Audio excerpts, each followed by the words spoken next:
진행하겠습니다. 오늘 방송 시작하기 전에 이렇게 댓글을 보니까 제가 무슨 뭐 오세훈 캠프에 들어갔다는 그런 이야기를 누가 하시는데 아마 뭐 제가 알아보니까 이게 누리 PD 분이 이제 아마 방송에서 오 시장 그 고문단 그 이야기를 하면서 하신 것 같은데 전혀 그런 사실이 아닙니다. 진짜 이럴 수도 있겠구나라는 생각이 좀 저는 들었습니다. 저는 이게 서울시 고문입니다. 고문이란 게 뭐냐면 서울시의 어떤 전반적인 사안들을 이제 조언하는 그룹이에요. 행정적인 거. 여기 보면 전현직 서울시 행정 뭐 정무부시장들이 다 들어와 있는 그런 모임입니다. 제가 그 언론계 대표로 들어가 있는 건데 이거를 무슨 캠프로 그러면 캠프 하려면 비공개로 하지 뭐하러 저렇게 다 드러내놓고 하겠습니까? 아니 뭐 이현종 위원님이야 누구라도 모시고 싶어 하지 않겠습니까? 제가 봤을 때 이재명도 모시고 싶어 할 것 같은데. 그거는 뭐 아니고 하여튼 그거는 누가 아마 확대 해석해서 그렇게 이야기하신 것 같은데 전혀 뭐 그건 사실이 아니고 서울시의 행정 뭐 이런 부분에 대해서 조언하는 뭐 그런 위치고 제가 또 언론계 유일하게 이제 언론계 쪽에 이제 아마 대표로 들어갔다는 말씀드립니다. 이게 참 그렇군요. 이게 보니까 이제 좀 자꾸 이제 그런 식으로만 생각하면 또 그렇게 또 뭐 보일 수도 있겠어요. 예, 하여튼 누리 PD님 오해 없으시기 바랍니다. 제가 어쨌든 축하드립니다. 부럽습니다. 갑자기 오세훈 캠프에 들어갔다고 하는지 참 제가 뜬금없다 싶어서 뭔 이야기인가 해서 제가 지금 우리 감독님하고 이렇게 보니까 그 누리 PD님이 그렇게 또 이야기를 하셨더라고요. 저는 불러주는 데도 없어요. 네, 하여튼 그는 뭐 저는 투명합니다. 여러분들 매일매일 제가 여러분들 뵙지 않습니까? 저는 투명하게 한다는 말씀 드리겠습니다. 네, 참, 저희도 이게 참 그렇군요. 이게 어떤 막 해석을 하면 당사자는 좀 당황스럽겠어요. 제가 한번 당해보니까 좀 그러네요. 자, 조금 전에 들어온 몇 가지 소식들 먼저 전해드리고, 저희가 이제 본격적인 토론에 들어가 보도록 하겠습니다. 이 세계 이혼이라고 하죠. 지금 최태원 회장과 노소영 관장에 대한 이혼 소송인데 지금 최태원 회장과 함께 동거하고 있는 김희영 씨를 상대로 해서 노소영 관장이 소송을 냈습니다. 이 위자료를 지급하는 소송을 20억 원을 지급하라는 판결이 나왔어요. 근데 이게 위자료가 이렇게 많은 거는 거의 없다면서요? 그 제 경험상 뭐 제 주위에도 제 친구들도 뭐 바람 피는 놈이 있고 별별 놈이 다 있거든요. 그래서 이제 사건 맡아가지고 쭉 보면 마이크를 조금 내리시래요. 잘생긴 얼굴이 가까이. 뭐 얼굴이 커서 괜찮은데 그 대개 한 3천만 원 정도 나와요. 그러니까 이제 부정 행위로 인해 가지고 그 배우자나 아니면은 상간한 경우에는 그 상간자의 배우자에게 정신적으로 이제 피해를 입혔으니까 그게 위자료거든요. 그러니까 대개 한 3천만 원 정도 나오고 그 다음에 뭐 누가 봐도 명백하게 그 이상 뭐 성관계를 갖다가 했다든지 그런 게 밝혀지면 한 4천, 5천도 이렇게 나오는데 억 단위로 그 위자료 나오는 경우는 저도 사실은 못 봤어요. 없다면서요? 그런데 처음 억 단위로 나온 게 그 누구에 대한 판결이었느냐? 최태원 회장에 대한 판결이었어요. 노소영 관장이 이혼 소송이라고 하는 건 크게 세 가지거든요. 첫 번째 아이들을 누가 키울 것이냐. 그런데 두 분 사이에 애들 다 컸으니까 그건 문제가 안 되고 두 번째 이제 재산 분할 그게 뭐 세기의 분할이라 이렇게 이야기가 되는 거고 세 번째가 위자료 청구 소송인데 처음에는 노소영 관장이 3억 청구했다가 1심에서 1억을 받았어요. 그런데 항소심에서는 이거를 30억으로 키웠어요. 청구 취지를 확장을 했어요. 그런데 이제 서울고등법원에서 김시철 부장판사가 20억을 인정을 한 거예요. 30억 청구했는데 20억을 인정한다. 근데 저는 일반적인 케이스면은 그럼 뭐 김희영 씨도 20억 나오겠네라고 일반적으로는 생각할 수 있는데 그게 왜 그러냐면 상간자에 대한 손해배상은 거의 똑같거든요. 그러니까 배우자가 20억 문다. 그럼 그 배우자와 그 여러 가지로 이렇게 부적절한 행위를 한 상간자도 20억 문다. 저기 그 똑같은 금액을 문다. 이렇게 딱 되어 있는데 근데 저는 그렇기 때문에 20억이 나올까 하는 그런 생각을 했던 게 왜 그러냐면 최태원 회장은 재벌그룹 회장이잖아요. 김희영 씨는 그 정도는 아니잖아요. 그러니까 조금 차이가 있을 수도 있지 않을까 그런 생각을 했는데 어쨌든 이번 1심 판결이 1심 법원이 항소심처럼 20억을 지급하는 것으로 그렇게 판사가 결정을 한 것 같습니다.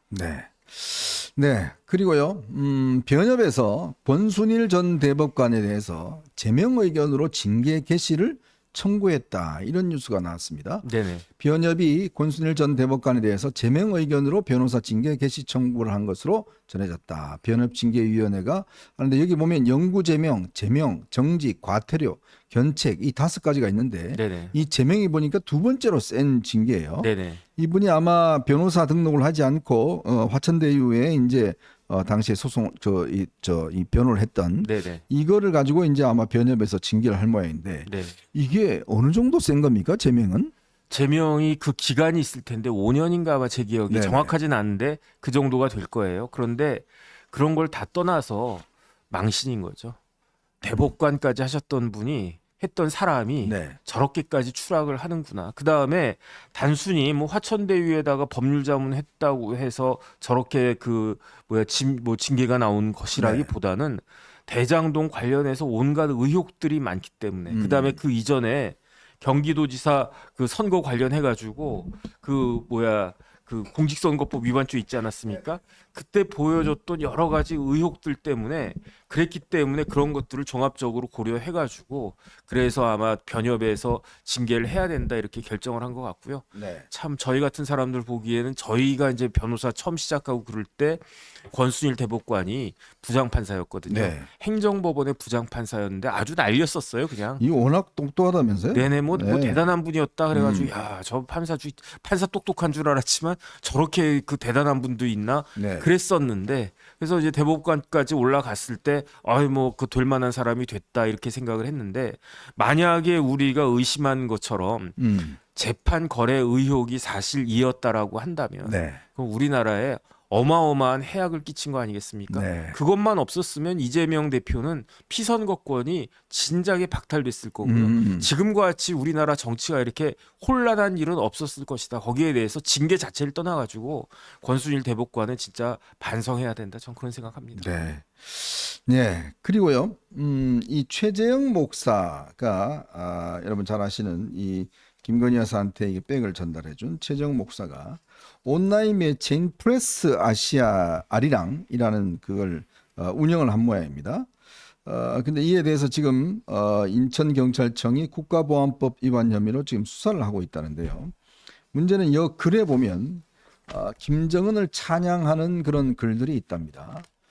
홈페이지에 보면 김정은 국무위원장을 두고 인민에 대한 열렬한 사랑과 숭고한 위민 헌신으로 정신을 천품으로 지니신 김정은 총비서님 이런 글이 들어가 있다는 거예요. 조선은 참으로 멋지고 위대한 나라다. 영도자도 인민도 모두 인간 승리의 본보기다. 이런 글들이 이 프레스 아리랑이라는 이 사이트에 올라가 있다고 합니다. 참 여러분 이런 작자입니다. 이 최재형이라 목사라는 뭐 말이 목사지 사실상 이제 이 종북 인사인데요. 거기에 보면 인민의 열렬한 사랑과 숭고한 위민헌신의 정신을 천품으로 무슨 말인지 뭐 이게 아마 북한에서 쓰는 용어인 것 같은데 천품으로 지니신 김정은 총비서님 아니 이런 작자를 그 야당에서는 뭐 자신들의 동지라고 그렇게 떠받들고 이런데 말이 되나요 이게? 저거를 저는 경찰이 왜 뒷북치나 그런 생각이 드는 게 저기에만 올라 있는 게 아니에요. 제가 확인한 게 통일뉴스라고 하는 데다가 최재형이 글을 올렸는데 무지하게 많이 올렸거든요. 제가 일일이 다 세봤어요. 몇 개를 올렸나. 104개가 올라가 있어요. 104개가. 그래서 그중에 제가 몇 개 읽어봤어요. 몇 개 읽어보다가 제 눈이 그냥 더러워지고 제 뇌가 썩는 것 같은 느낌이 들어가지고 더 이상 읽지 않았는데 몇 개 제가 적어놓은 게 있는데 최재형 뭐라고 이야기했느냐. 북한의 후계자 김정은은 혈통에 의한 세습이 아니다. 그럼 뭐다? 수령으로서의 자질과 인품을 가지고 있는 것이다. 미친놈이네. 진짜. 그런데 김정일 아들 아닙니까? 저는 깜짝 놀라가지고 야 북한에도 막장 드라마가 있나? 그게 아니고 김정은은 인민에 의해서 추대되고 그 다음에 수령에 의해서 김정일에 의해서 낙점된 수령으로서의 자질과 인품을 가진 그러한 사람이다. 그 다음에 뭐 교회 욕한 것도 굉장히 많아요. 남한 교회는 가짜 교회다. 미국식 자본주의는 성공지상주의, 성공제일주의인데 그 판배기가 그게 그 남한 교회다. 그 다음에 북한은 정당한 나라고요. 그 다음에 미국은 친일파 4대주의들이 되어 있는 그런 나라이기 때문에 네. 미국을 괴수로 해서 대한민국의 친일파와 친미 사대주의자들이 그 북한을 갖다 왜곡하고 있는 것이다. 북한을 악마화하고 있는 것이다. 이런 이야기를 하고 있는 거예요. 참 기가 막히네요, 진짜. 이런 정말 거의 참 이런 사람이 와서 대한민국 정치를 휘젓고 있으니 참 기가 막힌다는 생각이 듭니다. 더군다나요. 우리 아마 여러분들 올림픽 때 우리 탁구 대표팀이 이제 메달을 따면서 당시에 이제 수상을 했던 이 북한 이 선수들하고 저 안 보면 셀카를 찍은 장면, 저거 아마 기억나실 겁니다. 북한 선수들하고 우리 신유빈 선수가 이렇게 셀카를 찍었어요. 근데 우리 정보 소식통에 따르면 북한이 이 선수들을 지금 조사를 하고 있다고 합니다. 사상 검열을 하고 있대요. 지금 북한으로 갔는데 이 중앙당에서 검열단에서 지금 이 자체 총화, 사상 총화란 게 이게 결국은 사상 검증을 하는 겁니다. 너네들 왜 찍었어? 왜 저 셀카 저 남한 애들하고 찍었어? 이거를 지금 검증한다고 그래요. 네네. 저게 바로 북한의 지금 진문 모습 아니겠습니까? 네네. 그러니까 북한의 젊은이들도 얼마나 부럽겠습니까? 네. 북한의 젊은이들이 핸드폰 들고 있을까요? 네. 저는 없을 수도 있다는 생각이 드는데 그런데 본능이잖아요. 야, 핸드폰 신기하다. 네. 셀카 나도 한번 찍어보고 싶다. 애들하고 어렸을 때는 사진 찍는 게 재밌잖아요. 그러니까 저희가 진짜 나이 먹고 그러면 이제 사진 찍는 것도 뭐 시들하고 네. 그런데 어렸을 때는 저게 재미고 저게 그다음에 남들은 다 하는데 남한에 있는 우리 또래 선수들은 다 하는데 나도 한번 해보고 싶다. 네. 이런 것까지도 그 못하게 하는 그런 나라를 악마화했다고 해가지고 최재형이는 입에 개거품 물고 있고 네. 지금 그런 상황인 것입니다. 참 기가 막힙니다, 진짜. 야, 참 그리고요 MBS 여론조사 결과가 나왔습니다. 윤석열 대통령의 국정 지지율이 2주 전에 비해서 2%포인트 떨어진 27%가 나왔고요. 아무래도 뭐 최근에 여러 가지 김경수 복권 문제 그런 게 있었던 것 같습니다. 국민의힘 정당 지지도도 31%로 하락을 했고, 그리고 이제 한동훈 대표에 대한 긍정 기대 이게 40%. 그다음에 이재명에 대해서는 49% 이런 지금 조사 결과가 나왔습니다. 아무래도 이제 아직까지 좀 이 한동훈 대표의 어떤 장기가 좀 잘 발현되지 못하고 있는 상황인 것 같습니다. 또 이재명 같은 경우는 이제 또 컨벤션 효과가 있는 것 같고요. 아마 그래서 이렇게 좀 지지율이 나오지 않나 싶습니다.